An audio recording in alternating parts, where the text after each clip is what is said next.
Oh, I really love Herman. I'm probably a little biased. I spent a lot of time with him, but I love Herman. I love Penny Pal. I love Cosmo so much.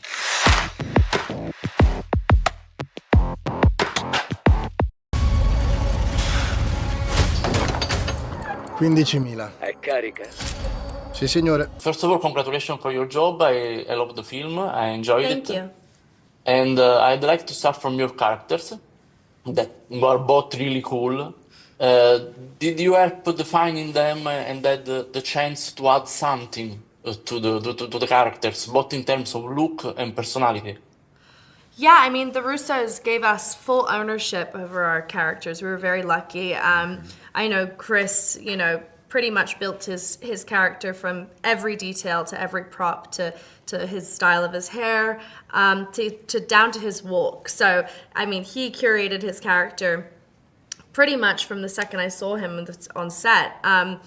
I, visually kind of created my character and then really built what she was and who she was during filming. But we were very lucky. The Russos gave us full creative control, and Yeah, it was great. and what you see on screen is really like our brain child, and we were very, very lucky to be able to have that kind of creativity in that playground to be able to build something special and unique for people to see. And for Chris, do you have something to add about your characters and your specific?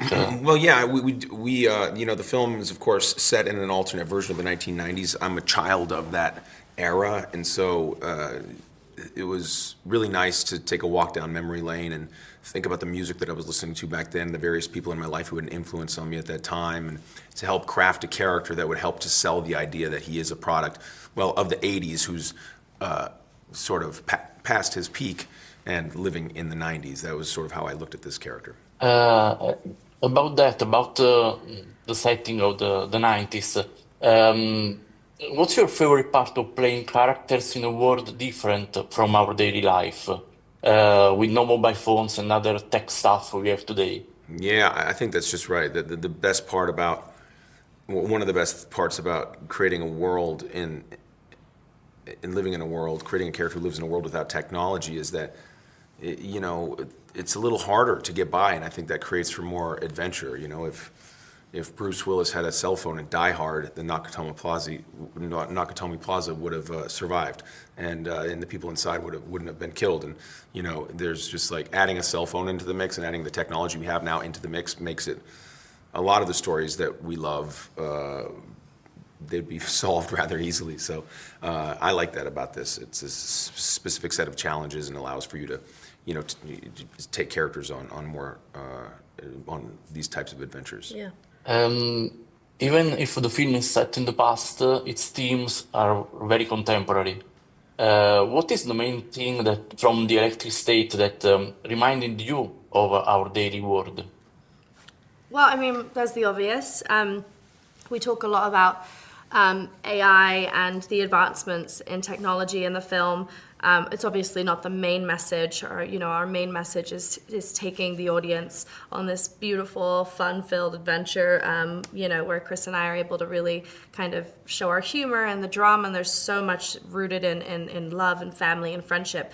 But of course, we have a message of really reflecting on what your relationship looks like with technology, finding a balance with being, present in reality as opposed to being, and basically being consumed by technology.